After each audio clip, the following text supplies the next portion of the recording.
Chapter 5 mineral and energy resources.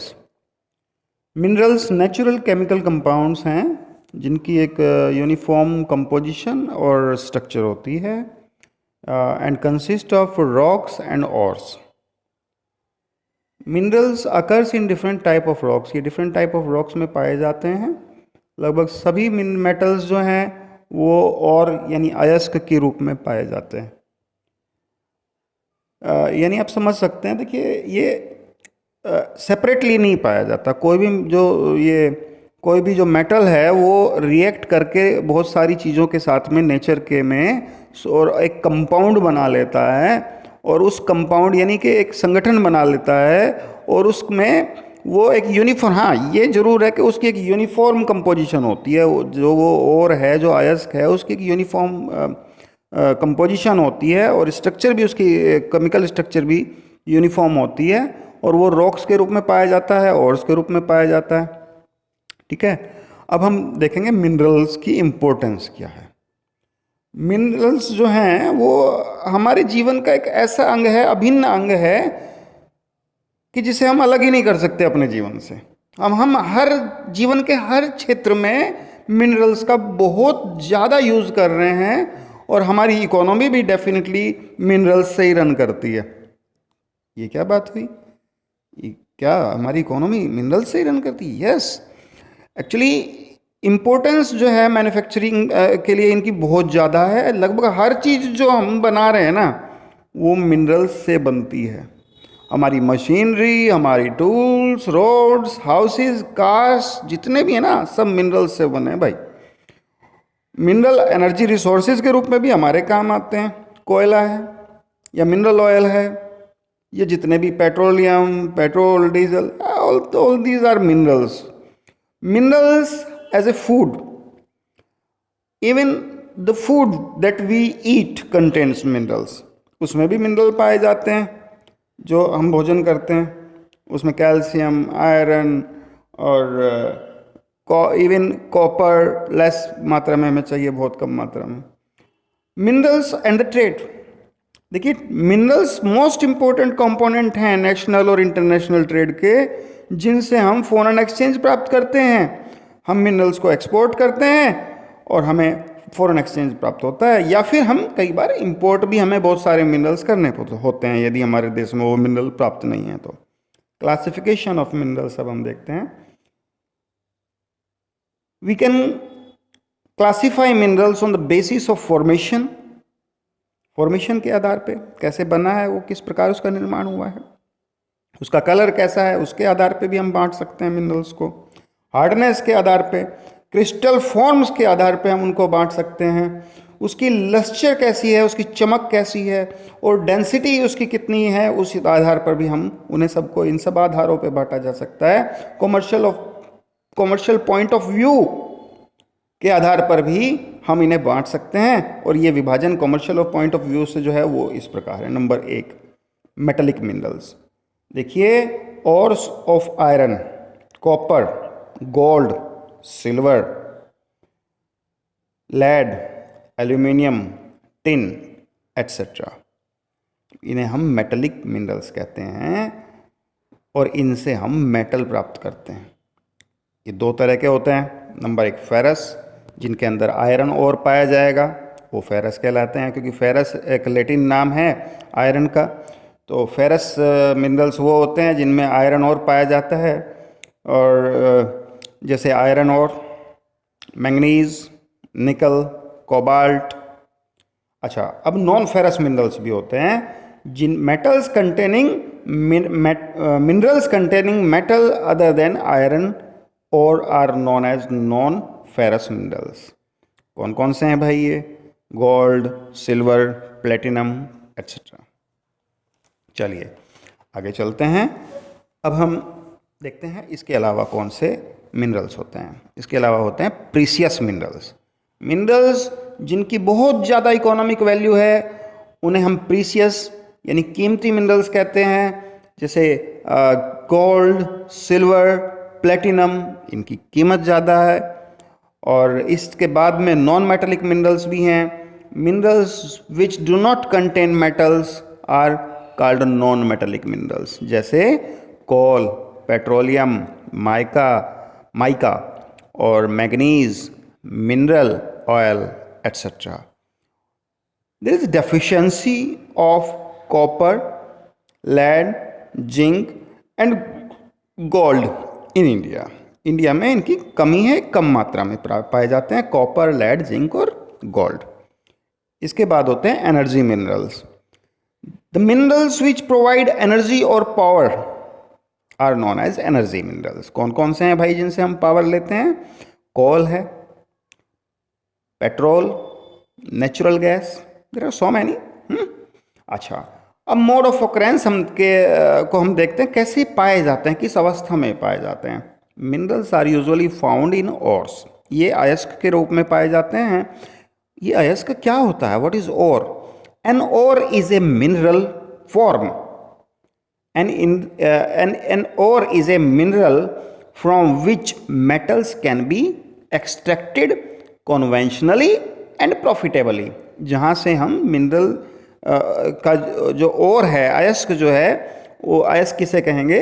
जिससे हम mineral को कन्वेंशनली, यानी हमारे पास उसकी टेक्नोलॉजी है और हम प्राचीन काल से या पहले से करते आ रहे हैं उसको, और प्रॉफिटेबली, और उसे करना, उसे निकालना वहाँ से, उस फॉर्म ऑफ मिनरल से निकालना, उस कंपाउंड ऑफ मिनरल से उसे एक्सट्रैक्ट करना मिनरल को, हमारे लिए वहाँ प्रॉफिटेबल भी होना चाहिए। तो जिस पर्टिकुलर कंपाउंड से निकालना आसान भी है और हम कन्वेंशनली निकाल पा रहे हैं, उसे हम उस मिनरल का ओर कहते हैं, यानी एस्क कहते हैं।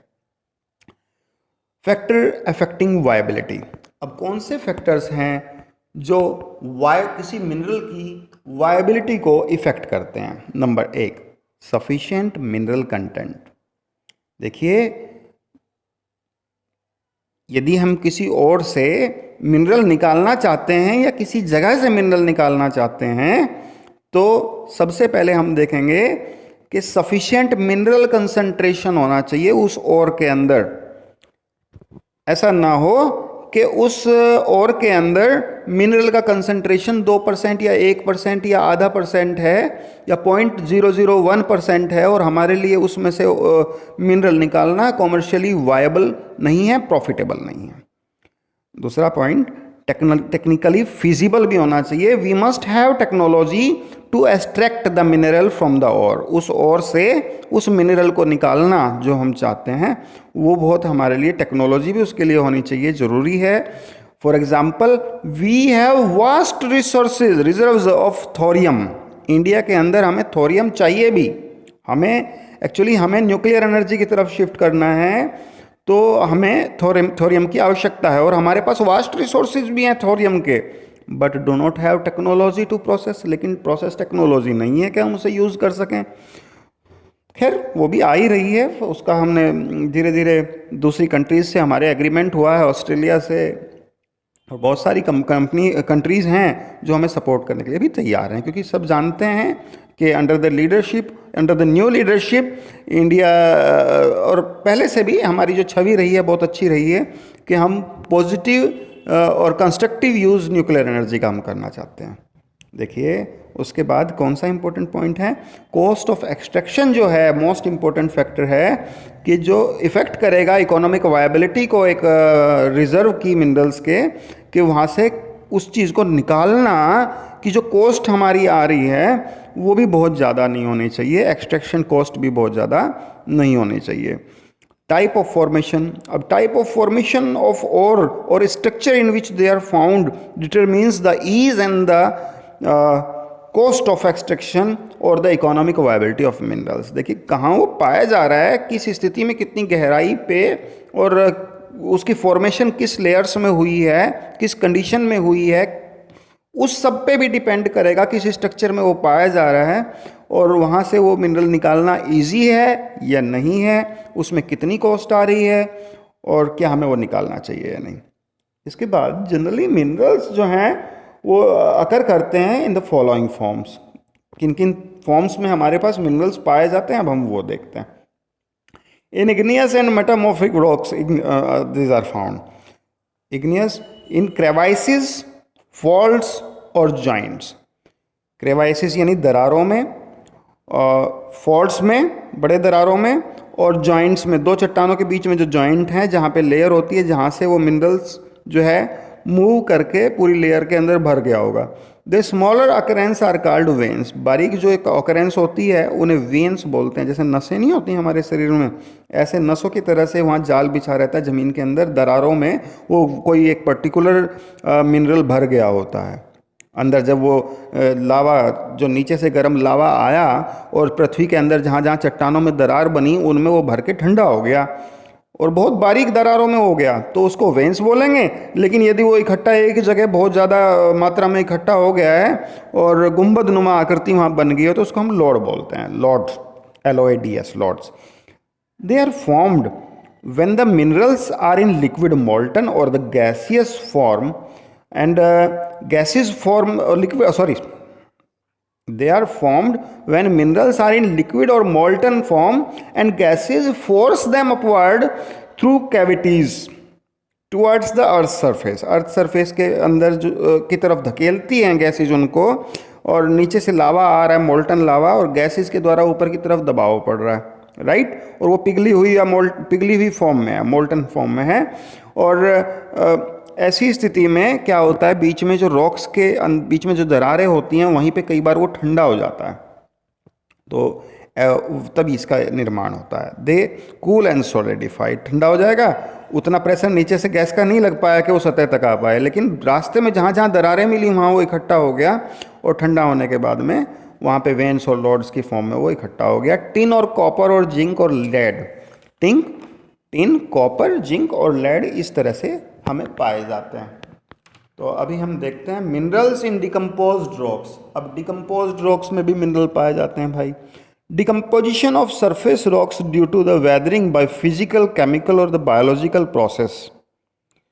जो डिकम्पोज्ड रॉक्स में क्या होता है ना, सरफेस रॉक्स जो हैं, सरफेस के ऊपर जो रॉक्स हैं बच्चों, उनकी वेदरिंग होती है, उनकी टूट फूट होती है फिजिकल फोर्सेस से, केमिकल रिएक्शंस से। हवा में भी देखिए पानी होता है ना, तो उसमें जब वो बारिश होती है, बारिश होने के बाद में वो चट्टान के ऊपर पड़ेगा, तो जो चट्टान में केमिकल्स हैं उनसे वो थोड़ा कहीं ना कहीं रिएक्ट भी करेगा, तो रस्टिंग होती है जैसे लोहे में। इसी तरह से वो सारे केमिकल्स भी रिएक्ट करने के बाद में चट्टानें टूटती फूटती भी हैं। तो इस तरह से बायोलॉजिकल प्रोसेस से भी कई बार मिनरल्स का जो है डेवलपमेंट होता है, मिनरल्स का फॉर्मेशन होता है। कैसे कि सपोज़ कीजिए बहुत पुराने समय में कुछ वन और जंगल और बहुत एक जैसे पशु पक्षी भी वहाँ पे रहे हों मान लिया, तो वहाँ पे कोई प्लेट टेक्टोनिक्स वहाँ पे कुछ क्रिया हुई हो और वो प्लेट नीचे दब गई जस्ट बाय चांस, और वो नीचे चली गई और उसके ऊपर जो दूसरी मिट्टी, पानी और दूसरी बहुत सारे और प्रेशर ऊपर से, तो दूसरी चीज़ों का दबाव से वहाँ पे पेट्रोलियम की उत्पत्ति हुई इस तरह से। तो अब